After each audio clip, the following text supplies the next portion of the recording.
S'abonner à la Famvine RD Congo. Il vient justement nous apporter des solutions à nos problèmes. Mais de notre côté, nous devons aussi éviter la passivité. Il faut travailler, il faut bosser dur, il faut tout faire pour que tous ces problèmes trouvent une solution. Mais il ne faut pas dire comme nos frères et sœurs qui sont allés de l'autre côté, il nous a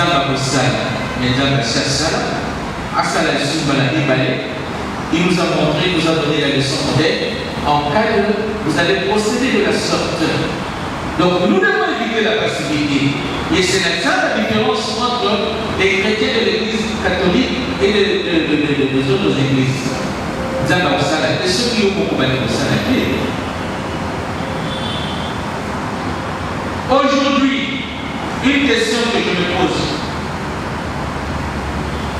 Aujourd'hui, sommes-nous différents des fils d'Israël en termes de péché? En termes de fidélité, sommes-nous différents des fils d'Israël? Mais moi je dis ceci, je ne pense pas trop. L'histoire se répète et elle est similaire. C'est-à-dire qu'il y a une similitude entre la vie que les Israélites ont menée et la vie que nous menons aujourd'hui.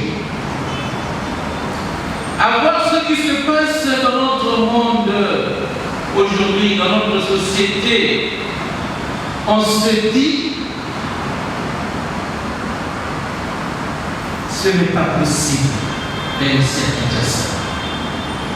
Kinshasa, il y a 30 ans, n'était pas comme celui d'aujourd'hui. Il y a de nouveaux phénomènes qui se sont ajoutés et ça dérange la vie des citoyens et des citoyennes.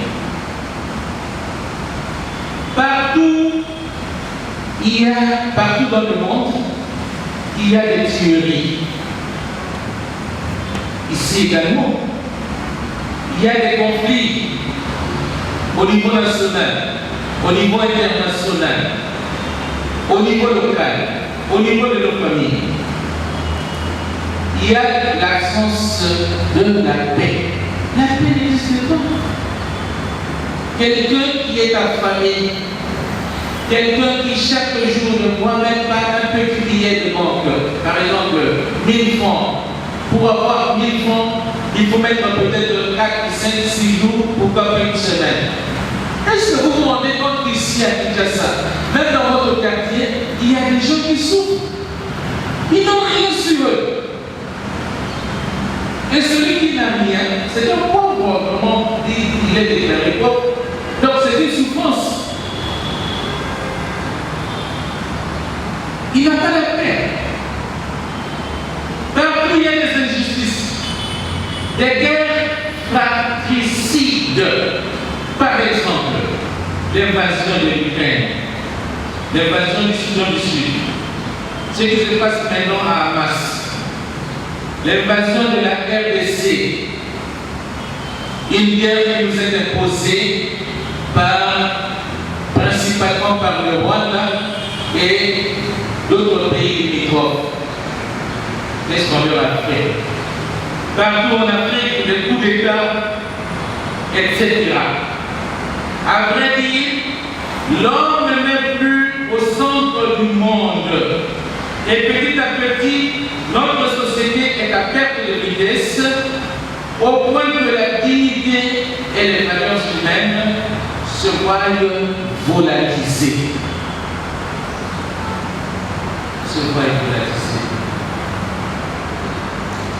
Dans notre société, il y a des phénomènes nouveaux. Et à la une, depuis le 18 passé, on parle de la bénédiction des couples homosexuels. Moi je me dis, c'est pas la première fois d'entendre ça, à travers les cours, ontologie, ce sont de vieux problèmes, et les militants, ceux qui militent pour ça, ils enfoncent le clou. Ils veulent que les choses se fassent comme eux le souhaitent. Pour nous les Africains, cette pratique homosexuelle, c'est contre nature. Au commencement, l'homme a créé, et Dieu a créé l'homme et la femme. Le positif et le négatif. S'il faut se marier, il faut aller dans ce sens-là, voulu par Dieu, notre Créateur. Lui-même a voulu que ça soit comme ça. On ne peut pas sortir avec un ami du même sexe. On ne peut pas non plus sortir avec une bête, sinon on va tomber dans l'imbécilité, dans la bestialité. Et cette histoire, c'est la violation aussi de notre culture. Nos ancêtres ne connaissaient pas ça. C'est un problème qui bouscule à la fois l'Église et la société. Mais dans les réseaux sociaux, je pense que vous êtes à la une, et les cardinaux, et les évêques, les archevêques, les prêtres n'hésitent pas et ne font pas de cadeaux aux défenseurs de cette pratique païenne. C'est un problème qui dérange, mais on ne peut pas non plus se lasser ou se taire pour dire que non, ça doit passer. Le jour où l'Église va légaliser ça, le même jour, moi je vais quitter le sacerdoce en remettant à l'évêque tout ce qui est lié. Moi je ne peux pas bénir, d'ailleurs le pape Benoît, le pape l'actuel François a dit il y a quelques mois, on ne peut pas bénir le péché. Les homos, on se marie aussi pour la procréation, c'est-à-dire pour avoir des enfants. Réfléchissez avec moi un tout petit peu. Les homos, on les bénit, on bénit leur mariage, tant mieux. Ça veut dire que comme les homos ne peuvent pas faire des enfants, figurez-vous, ça veut dire qu'à un moment donné de l'histoire, le monde va cesser d'être un monde. La vie va s'arrêter. Parce que s'il y a des prêtres aujourd'hui, il y a des religieuses, il y a des politiciens, il y a des députés, il y a n'importe qui, c'est pas quoi. C'est parce qu'il y a la procréation. Papa et maman ont leur amour et les enfants, c'est le fruit de leur amour, de leur amitié sexuelle, jusqu'au niveau conjugal. Comment on peut tolérer de telles bêtises? Ça, c'est une aberration très grave, extrêmement grave. C'est un problème. C'est le moment où les chrétiens du monde, particulièrement pour nous les Congolais, plus particulièrement pour nous ici présents, bénéficiaires de cette petite réflexion que nous appelons récollection, de lever nos mains, de demander au Seigneur, Seigneur Jésus, où es-tu? Viens, Seigneur Jésus, ne tarde pas. Viens nous secourir, viens nous donner solution à ce problème agaçant qui bouleverse la paix dans ton Église. Voilà, à chaque instant que Dieu prie a une difficulté qui dépasse largement l'entendement humain, tu dois toujours recourir à Jésus. À vrai dire, l'homme n'est plus au centre du monde quand on voit de telles choses. Notre société est à perte de vitesse au point que la dignité et les valeurs humaines se voient relativisées. Où va notre monde? Voilà encore une autre question. Avec de telles bêtises, où va notre monde? Où en sommes-nous? Pourquoi tout cela? Quelle est la place de Dieu dans tout cela? Mes frères et sœurs, souffrez que je continue à réfléchir ensemble avec vous. Quand je pense, je reviens sur cette question de l'homosexualité, la bénédiction de couple homosexuel. Je l'ai dit en survolant la question.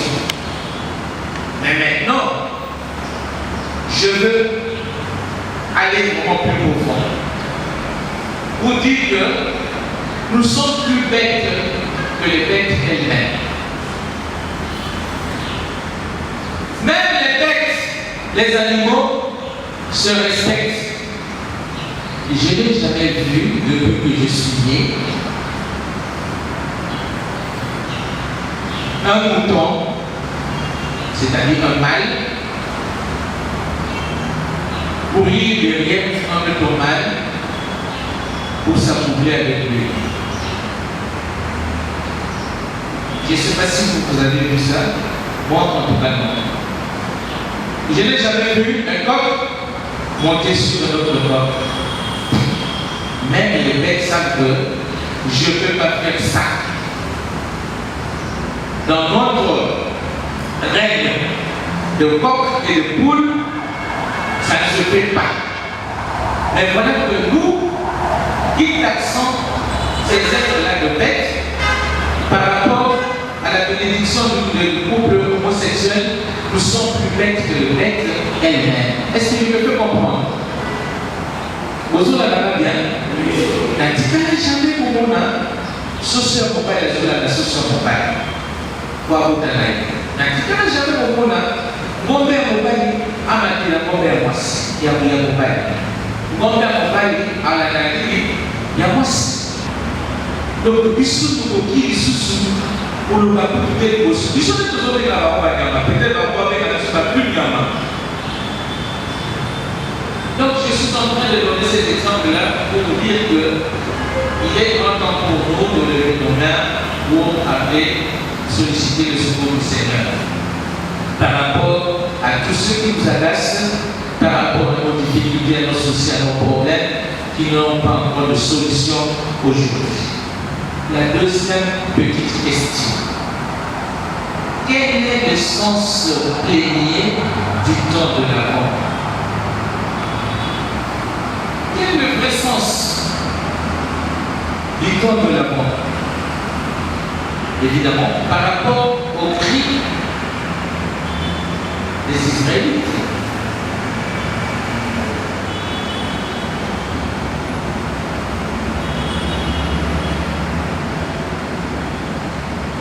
Quel est le sens plénier du temps de l'Avent? Qu'est-ce que ça nous dit? Qu'est-ce que ça nous apprend? Qu'est-ce que ça signifie?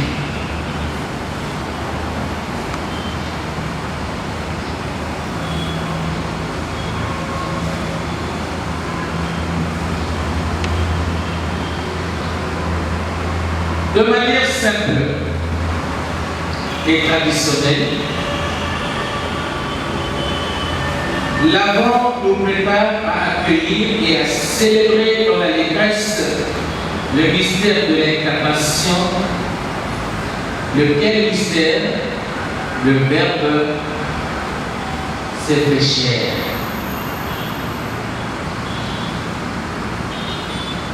Il nous a connu.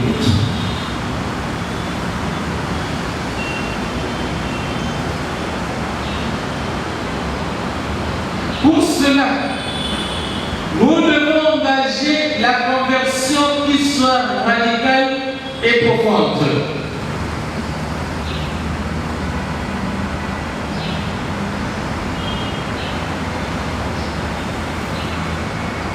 Qu'est-ce que je veux dire par là? Vous voulez avoir la faveur du Seigneur, l'aide de Dieu, il faut absolument se convertir. Il faut absolument se désolidariser avec le mal. Il faut cesser de faire le mal et apprendre à faire le bien, comme dit le prophète Isaïe.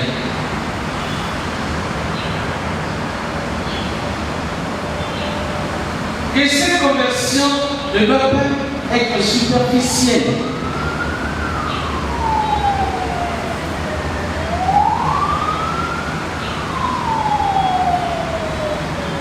Mais elle doit être profonde. C'est-à-dire un renversement d'habitude, changer de vie. Devenir tout autre. À ce propos, Isaïe pose quelques préalables. Vous avez un souci. Vous vous adressez à Dieu. Voilà, Seigneur, je n'en peux plus. J'en ai marre. Viens m'assister. De moi-même, je me vois incapable. Seigneur, viens m'aider. C'est pourquoi Isaïe, au chapitre 1, Isaïe 1, 16 à 17, 16 à 17, il est dit ce qui suit. Écoutez bien.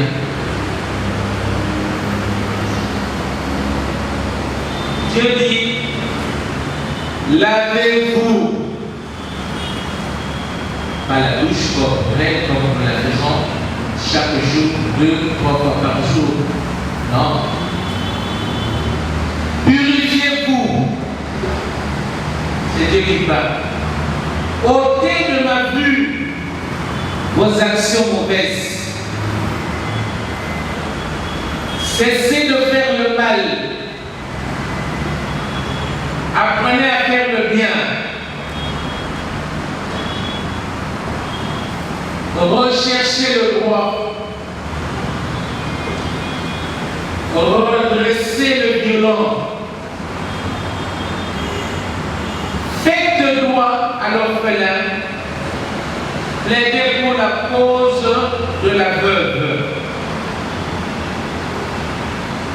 Vous voulez avoir comme aujourd'hui, beaucoup de filles cherchent à aller en Europe parce qu'elles ont de confusion, elles pensent qu'en Europe, le lait coule comme la manne à l'époque. Là, tout est à la portée de la main. Il y a beaucoup de facilité. Détrempez-vous, mes frères et sœurs. L'Europe, c'est une société comme toutes les autres, à la seule différence que les Blancs cherchent toujours à avancer leur société. Ils cherchent à créer des emplois pour les jeunes. Ils sont intelligents, ils ont fini l'université, ils sont courageux, mais il n'y a pas d'emploi. Mais l'homme blanc a compris tout cela.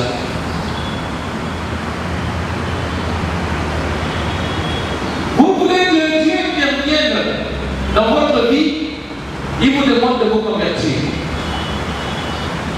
Si vous avez une plaie puante, ça désouvre, ça marque au final. Mais si tu veux que cette plaie soit vite guérie, qu'est-ce que tu devras faire? Il faut d'abord nettoyer cette plaie-là. Et puis, vous prenez des produits, vous mettez dessus. Petit à petit, les cellules vont se régénérer. Vite. Mais ce que vous faites, c'est quoi? Vous êtes dans une irrégularité sacramentelle, par exemple. La vie que vous menez, elle n'est pas bonne, elle n'est pas chrétienne. Toujours en désaccord avec la parole de Dieu. Yahweh Salah, Yahweh Salah, Yahweh Salah, Yahweh Salah, à cause de la paix. Alors, c'est moi qui vous dis, sous la maboko. Le bon de la qui a eu ces animaux-là. le bonhomme de tous, Yaka, Béla, Napoléon Soumaï. Amen. Amen. Amen.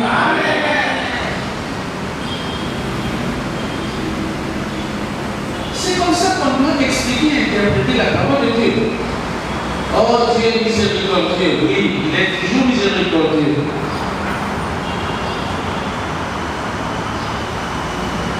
Oui, mais il vous demande, malgré sa miséricorde, il vous demande de changer de vie. Comme il a dit ici, lavez-vous, purifiez-vous, ôtez de ma vue vos actions mauvaises, cessez de faire le mal, apprenez à faire le bien, recherchez le droit, redressez le violent, faites le droit à l'orphelin, plaidez pour la veuve. Est-ce que vous vous occupez de toutes ces catégories de personnes? Est-ce que vous donnez quelque chose? Maintenant c'est Noël. Les paroisses ont besoin de votre assistance. La chapelle a besoin de votre aide pour assister les malades ou tout simplement parce que la chapelle a aussi des besoins. Le prêtre est là. Il a beaucoup de besoins. Il a besoin de ceci, cela, ceci, cela, ceci, cela. Mais lui-même ne peut pas trouver tout cela. Il a besoin, il vous attend. Mais on ne peut pas. C'est une petite confusion qui tourne dans nos têtes.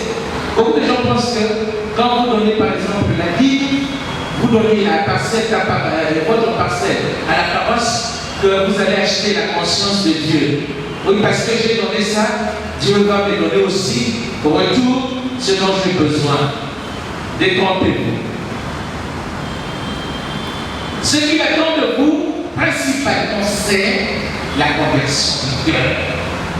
C'est le changement, c'est la conduite, c'est le comportement. Et dans la vie sociale, être attentif aux besoins des plus démunis, des pauvres, des vrais pauvres. Bientôt la fête d'année. Combien vous avez donné aux pauvres? Je ne sais pas si vous notez, vous avez un carnet. Combien avez-vous donné? La dîme, ce que vous l'avez donné, vous avez aidé les pauvres de votre quartier. Est-ce que vous avez envoyé un orphelin à l'école avec vos frais, bien sûr, ainsi de suite? Tout compte fait. Si vous voulez lire aussi, prenez Marc chapitre 1, verset 15. Qui nous parle de la conversion. Convertissez-vous, car le royaume des cieux est proche. On revient encore sur la conversion. Tout compte fait, le fameux Viens Seigneur, ne tarde pas, et la conversion, ce sont deux choses qui se tiennent et s'appellent. On ne peut pas parler de Viens Seigneur sans toutefois faire allusion à la conversion. Inversement. Dieu donne la grâce de se convertir et l'homme doit avoir la volonté de changer sa vie. L'homme doit avoir la volonté de changer sa vie, son comportement, sa conduite de chaque jour pour devenir meilleur. Voilà. C'est comme ça qu'on doit comprendre la conversion par rapport à sa situation aussi. Donc, Dieu donne la grâce, il donne à qui? À l'homme pour devenir meilleur. Mais il y a des gens qui ne se voient jamais faibles pécheurs. Il y a des gens qui ne savent même pas qu'eux aussi sont soumis au principe de la fragilité. Nous sommes des êtres faibles. Spirituellement, nous sommes tous malades. Raison pour laquelle l'Église nous a demandé, nous demande toujours, chaque jour, avant de se mettre au lit, de dormir, on doit faire l'examen de conscience. Il y a des gens qui pensent qu'ils ont toujours raison. Quand quelque chose se passe comme ça, non, c'est pas moi, le problème, c'est l'autre. Si tu n'es pas la solution, mon frère, ma soeur, alors c'est toi le problème. Si tu n'es pas la solution, c'est toi le problème. C'est toi qui poses problème. Mais dans la vie sociétale, familiale, professionnelle, quand il se passe quelque chose de pire, j'ai aussi ma responsabilité. Donc la responsabilité est à partager. C'est un peu comme dans la vie conjugale. La dame n'accepte jamais le remarque. Oh, il a raté. Au cours, c'est la même chose à deux. Moi, je vais poser une petite question. Madame, la nourriture n'est pas complète. Il y a une accession pour ça, toujours pas problème. Ce n'est pas une bonne réponse. Il répond à la question que ton mari t'a posée. La nourriture est-elle prête? Non. Monsieur, ce n'est pas complet. Pourquoi? Parce que. Ne peut se convertir, ne peut changer de vie, de comportement ou de conduite que celui qui se sait toujours pécheur. Mais celui qui ne se reconnaît pas pécheur, il est difficile de partager la même vie avec lui. Même dans notre vie, nous, les prêtres, les religieux, si nous n'arrivons pas dans la vie communautaire à se rendre compte que je suis pécheur, ça ne va pas aller. La communauté connaîtra toujours des tasses, des factures et des problèmes. Alors par rapport à la conversion, j'ai une litanie de référence biblique. Prenez Romains chapitre 8, 28 à 30. Romains 8, 28 à 30. Vous allez lire même à la maison. Chapitre 12, 1 à 2. Comment plaire à Dieu?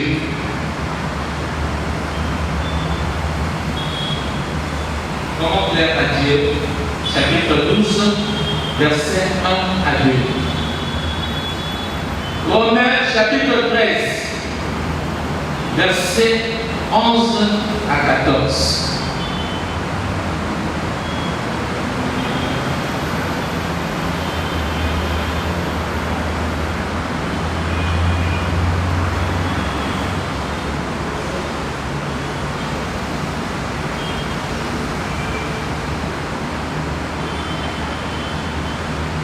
Dans ces références bibliques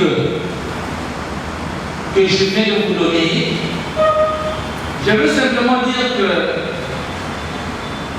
la grâce sanctifiante venant de Dieu transforme le cœur de l'homme. Il devient une créature nouvelle.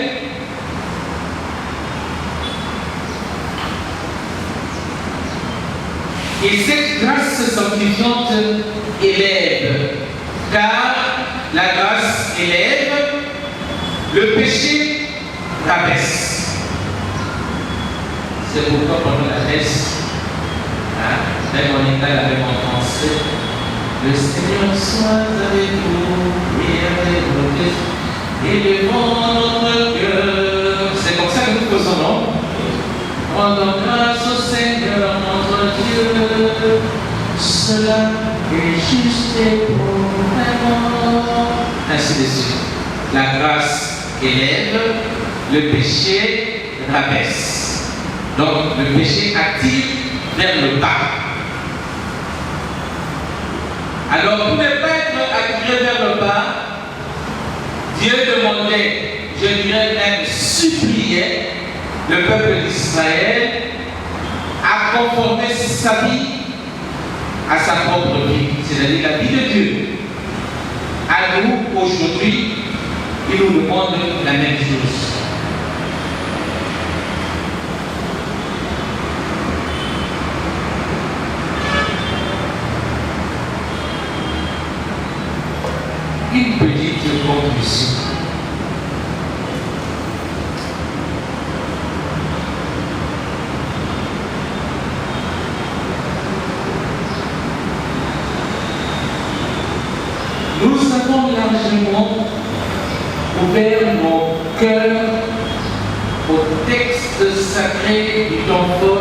de l'avant. Nous avons eu l'église de notre mère nous a donné 4 semaines ou 4 dimanches pour faire le temps de l'avant. À la première semaine, qu'est-ce que l'église de notre mère nourricière nous avait donné en ouf? Restez en éveil. Soyez vigilants. C'était le message du premier dimanche de l'Avent.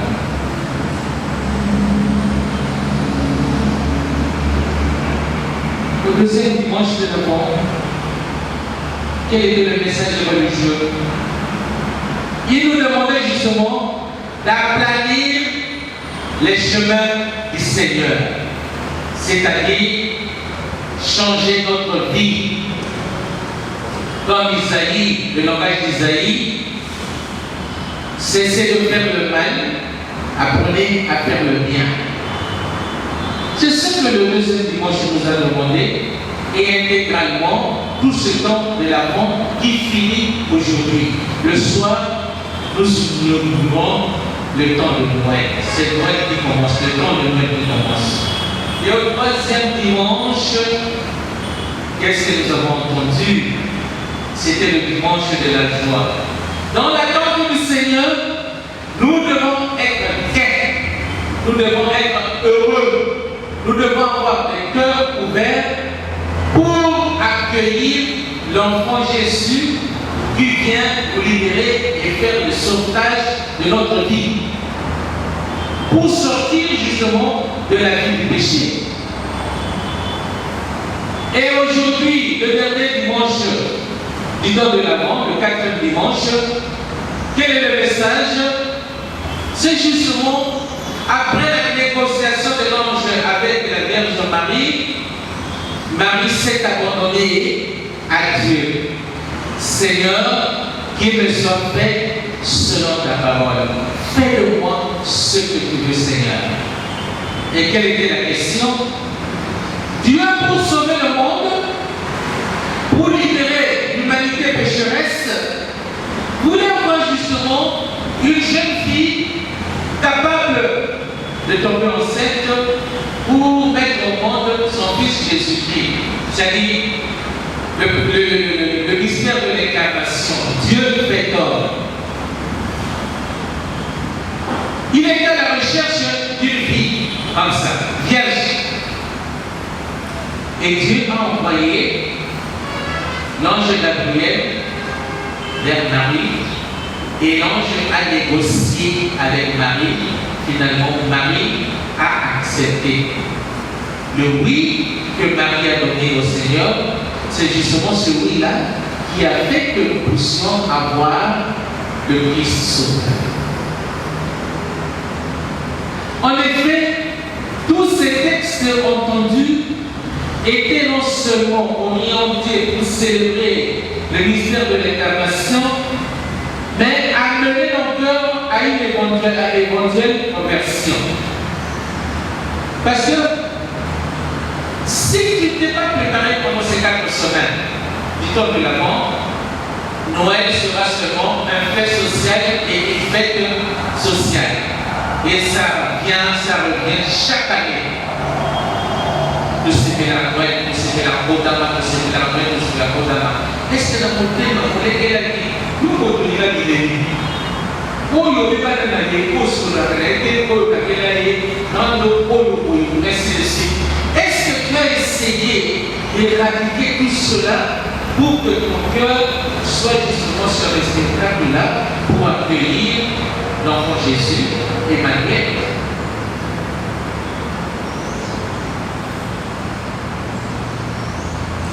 Là encore, 1 Thessaloniciens, chapitre 5, 23 à 24.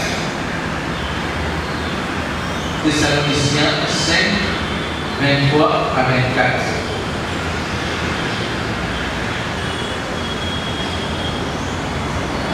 Sur ce, chacun de nous, selon ses moyens, devait employer les canaux de son ressort pour purifier le tréfonds de son cœur. Je reviens toujours, deviens, Seigneur, ne tarde plus et rattaché à la conversion, ne remplis pas son passé. Faut-il garder la joie de Noël pour soi-même ou la partager à d'autres? Voilà une petite question vraiment fondamentale. Oui, moi je vais jubiler. Je serai dans l'allégresse. Dieu est merveilleux, il est bon. Il m'a envoyé encore cette année son Fils Jésus-Christ devenu homme pour que moi je sois divinisé. Aujourd'hui c'est Noël, je serai à la messe, voilà. Il ne faut pas faire de Noël seulement une fête sociale. C'est une fête principalement spirituelle. Il a pris notre humanité pour que nous soyons divinisés. Sans cela, si on ne comprend pas ça, on est à côté de la plaque. Donc, faut-il garder la joie de Noël pour soi-même ou la partager à d'autres? Bien sûr que oui. Dans la lettre aux Philippiens, Philippiens chapitre 4, Philippiens 4, versets 4 à 5. Il y a une Bible, même dans le téléphone. Philippiens 4, verset 4 à 5. Si vous trouvez, vous venez ici. Il faut que la page 4, Philippiens 4. Vous avez trouvé? Venez. Il faut que la parole soit bien entendue et proclamée à haute voix.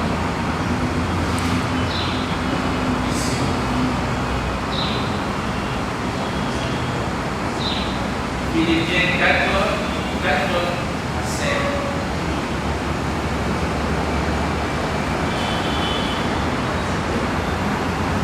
Réjouissez-vous sans cesse par le Seigneur. Réjouissez-vous sans cesse par le Seigneur. Je le dis encore, réjouissez-vous. Que votre modération soit polie de tous les hommes. Le Seigneur est proche. Votre joie soit connue de tout le monde, car le Seigneur est proche. Merci. À travers l'apostolat dans nos familles, dans nos lieux professionnels et dans nos milieux de vie, nous sommes appelés à partager cette fameuse joie à tous ceux et celles qui traversent des moments difficiles dans leur vie. Car la joie de Jésus incarné console, relève et redynamise. C'est l'apostolat. Noël, Noël, nous allons chanter dans l'allégresse ici, dans nos paroisses. Mais il ne faut pas que tu te limites là. Va juste que Noël devienne ou soit matérialisé dans la mesure où tu consoles ceux qui sont dans des situations difficiles. Peut-être dans la famille, peut-être au niveau du boulot, ou tout simplement au niveau du quartier. Allez consoler, apporter cette joie de Noël à ceux-là qui en ont besoin. Mais qui va porter cette joie, c'est toi et moi, c'est nous tous.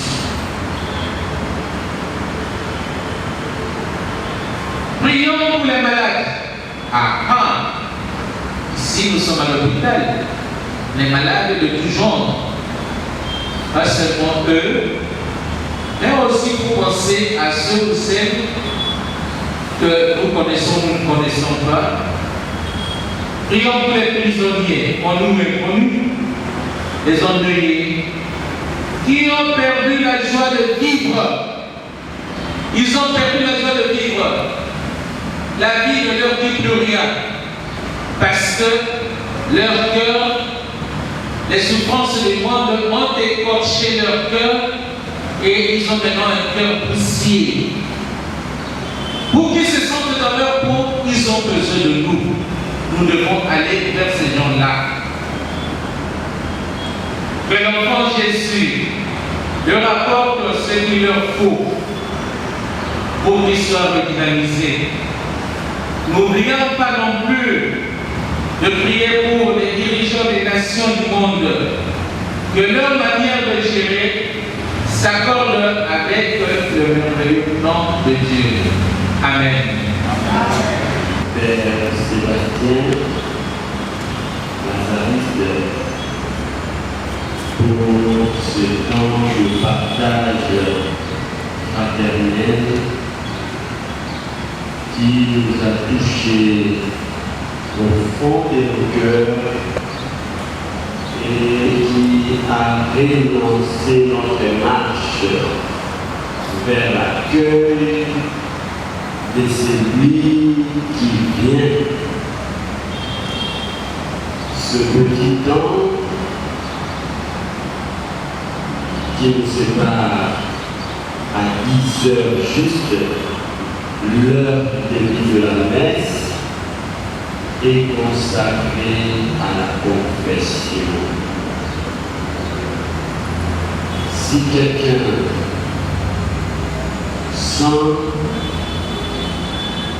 qu'il a une charge à déposer entre les mains de notre Seigneur, il va s'approcher dans la foi pour la confession.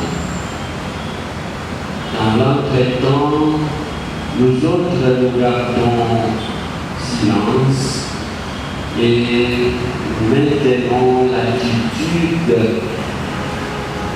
de méditation et d'approfondissement de la parole de Dieu que nous avons reçue.